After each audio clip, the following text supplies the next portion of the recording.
Salut, j'espère que tu vas bien, j'espère que tu as passé un bon week-end et je te retrouve aujourd'hui pour une nouvelle vidéo qui est un Monday Talk. J'espère que cette vidéo va te bénir, va t'encourager, va te faire du bien. Et si c'est la première fois que tu es sur la chaîne, je te souhaite la bienvenue. Je m'appelle Esther, n'hésite surtout pas à t'abonner et moi, je te retrouve tout de suite.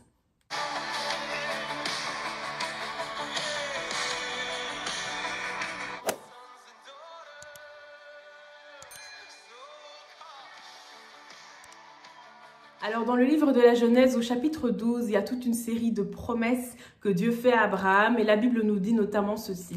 L'Éternel dit à Abraham, va-t'en de ton pays, de ta patrie et de la maison de ton père dans le pays que je te montrerai. Je ferai de toi une grande nation et je te bénirai. Je rendrai ton nom grand et tu seras une source de bénédiction.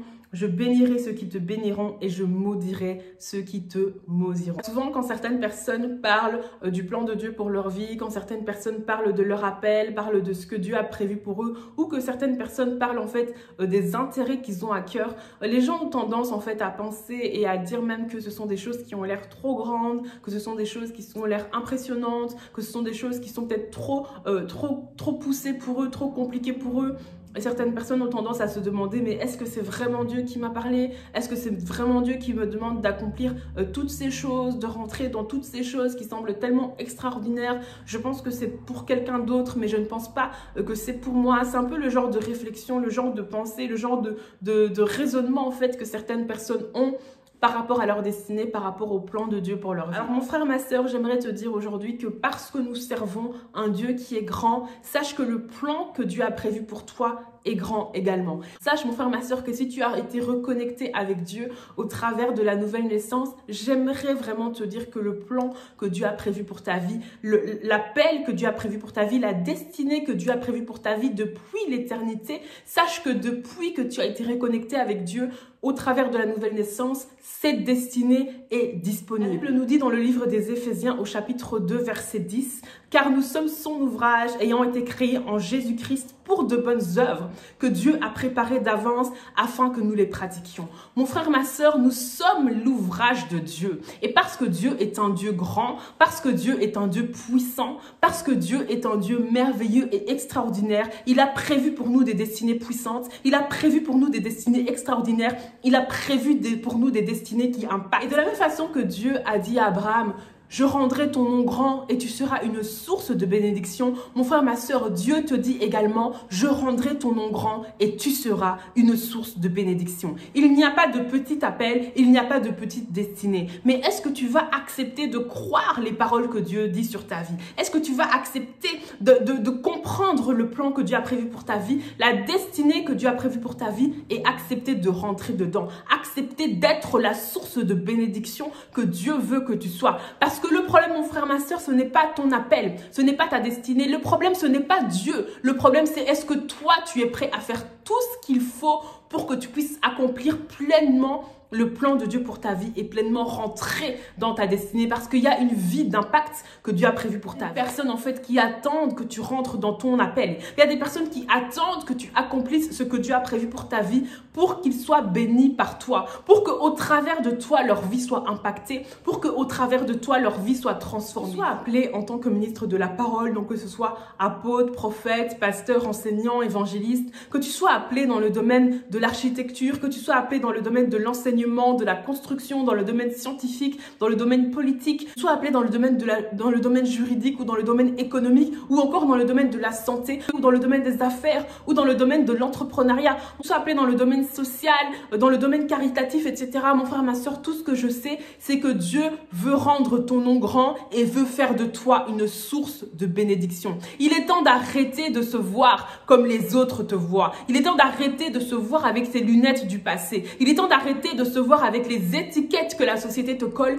mais il est temps de se voir avec les lunettes de Dieu. Il est temps de se voir de la façon dont Dieu veut te voir. Et mon frère, ma soeur, tu es une personne d'impact. Tu es une personne qui doit être une source de bénédiction. Tu es une personne dont le nom doit être grand. Tu es une personne en qui Dieu a mis un potentiel qui va te permettre d'accomplir tout le plan qu'il a prévu pour toi. Mais la question c'est, est-ce que tu es prêt à faire tout ce qu'il faut pour rentrer dans cette destinée? Est-ce que tu es prêt à faire tout ce qu'il faut pour accomplir ce plan? Est-ce que tu es prêt à passer du temps dans la présence de Dieu pour recevoir des révélations, pour recevoir des paroles, pour recevoir des instructions, pour savoir que faire, comment faire pour atteindre cette destinée? Ou est-ce que tu vas juste te laisser aller et croire que les choses vont descendre du ciel, ou carrément douter de Dieu, douter de tes capacités ou douter de ton potentiel? Je veux te dire, mon frère, ma soeur, que Dieu a un plan pour ta vie, Dieu a une destinée pour ta vie, Dieu a des choses qu'il a prévues pour toi, peu importe le domaine dans lequel tu es censé impacter. Mais sache aussi qu'il y a l'ennemi qui ne veut pas que tu rentres dans cette destinée. Il y a l'ennemi qui ne veut pas que tu accomplisses ce plan que Dieu a prévu pour toi. Il y a l'ennemi qui veut que tu restes là,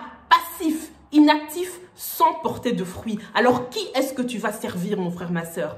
Qui est-ce que tu vas servir? Est-ce que tu vas servir celui qui t'a appelé? Est-ce que tu vas servir celui qui a mis en toi le potentiel? Est-ce que tu vas servir celui qui a pour toi des projets de paix et non de malheur? À quoi est-ce que tes mains, tes pieds, ta bouche, ton cerveau, ton corps tout entier vont servir? Alors que cette vidéo arrive à la fin, mon frère, ma soeur, quel est le choix que tu fais? Comment est-ce que tu te positionnes? Qu'est-ce que tu décides de faire? Est-ce que tu décides de te lever pour ta destinée? Te lever dans la prière, te lever en cherchant la face de Dieu, te lever en commençant à poser des actions concrètes? Ou est-ce que tu vas continuer à attendre que les choses viennent du ciel? Il y a la part de Dieu, mais il y a aussi ta part.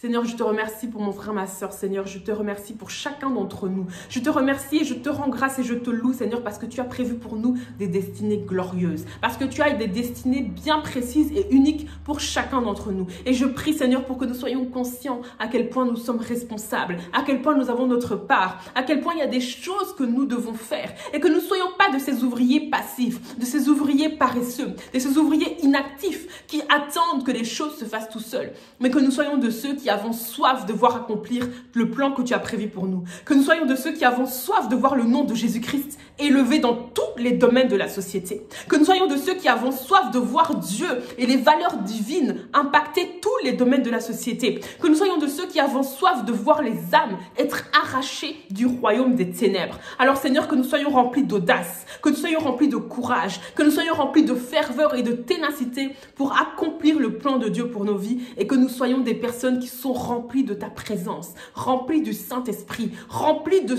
toi, Seigneur, remplies de toi pour mener à bien tous les projets que tu as prévus pour nos vies.